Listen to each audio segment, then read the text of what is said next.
Hello friends, ಇವತ್ತು ನಾನು ಜೋಳದ ರೊಟ್ಟಿ ಮಾಡೋದು ಹೇಗೆ ಅಂತ ಹೇಳ್ಕೊಡ್ತೀನಿ. ಮೊದಲಿಗೆ ನೀರನ್ನು ಕಾಯಿಸ್ಕೊಳ್ಬೇಕು. ಉಪ್ಪು ಹಾಕಿ ನೀರು ಕಾಯಿಸ್ಕೊಳ್ಬೇಕು. ಈಗ ಜೋಳದ ಹಿಟ್ಟು ಇದಕ್ಕೆ ಹಾಕಬೇಕು.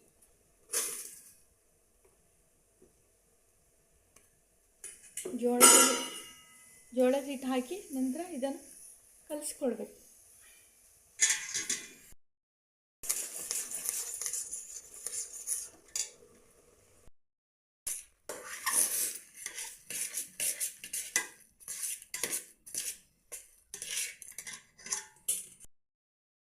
ಇದನ್ನು ರೌಂಡ್ ಶೇಪ್ ಮಾಡಿಕೊಂಡು ಒಂದೊಂದೇ ಆಗಿ ಬಡಿದು ತವಾ ಮೇಲೆ ಸುಡಬೇಕು.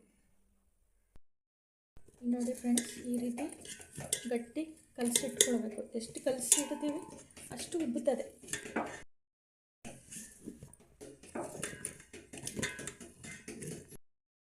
ಹಿಟ್ಟನ್ನು ಈ ರೀತಿ ರೌಂಡ್ ಶೇಪಲ್ಲಿ ಮಾಡಿಟ್ಕೊಳ್ಬೇಕು, ರೆಡಿ ಮಾಡಿಟ್ಕೊಳ್ಬೇಕು. ಇದಕ್ಕೆ ನೀರು ಹಾಕಿ ಉಬ್ಬು ತನಕ ಬೇಯಿಸ್ಕೊಳ್ಬೇಕು. ಫ್ರೆಂಡ್ಸ್, ಈಗ ಇದನ್ನು ತಿರುಗಿಸ್ಕೊಂಡಿದ್ದೀನಿ ನೀರು ಹಾಕ್ಕೊಂಡು.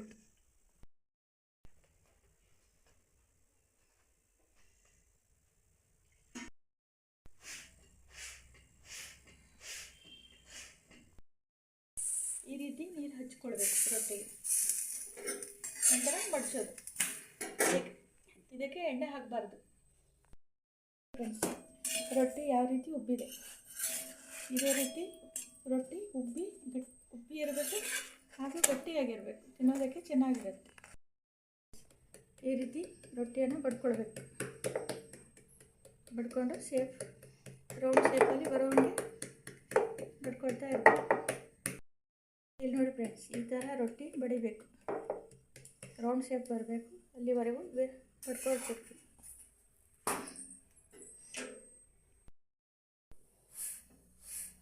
ಈ ರೀತಿ ಒದ್ದೆ ಬಟ್ಟೆಯಿಂದ ಉಬ್ಬಿಸ್ಕೊಳ್ಬೇಕು.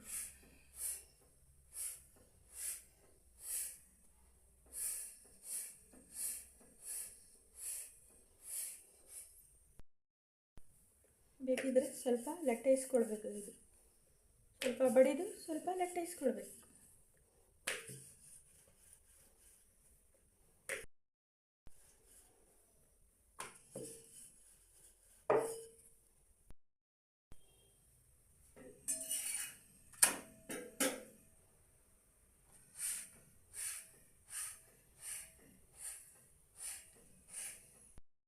ಹೀಗೆ ರೊಟ್ಟಿ ತವಾ ಮೇಲೆ ಹಾಕಿದ ನಂತರ ಸ್ವಲ್ಪ ಹೊತ್ತು ಬಿಡಬೇಕು. ನಂತರ ನೀರು ಹಾಕ್ಕೊಳ್ಬೇಕು, ಸಿಂಪಡಿಸ್ಕೊಳ್ಬೇಕು. ನಂತರ ಮಡಚಬೇಕು. ಈಗ ಅದು ಉಬ್ಬುತ್ತದೆ.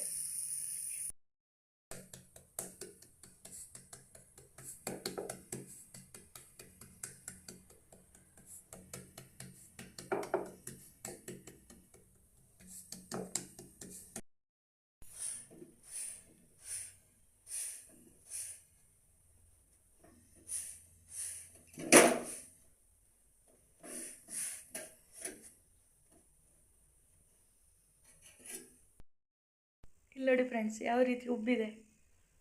ಈ ರೀತಿ ಉಬ್ಬಬೇಕು.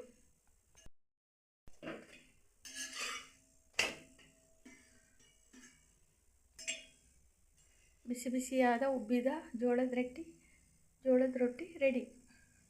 ನೀವು ಕೂಡ ಮಾಡಿ ತಿನ್ಬೋದು. ಈ ವಿಡಿಯೋ ಇಷ್ಟ ಆದರೆ ನನ್ನ ಚಾನಲ್ ಲೈಕ್ ಮಾಡಿ, ಸಬ್ಸ್ಕ್ರೈಬ್ ಮಾಡಿ. ಇಲ್ಲಿ ನೋಡಿ ಫ್ರೆಂಡ್ಸ್,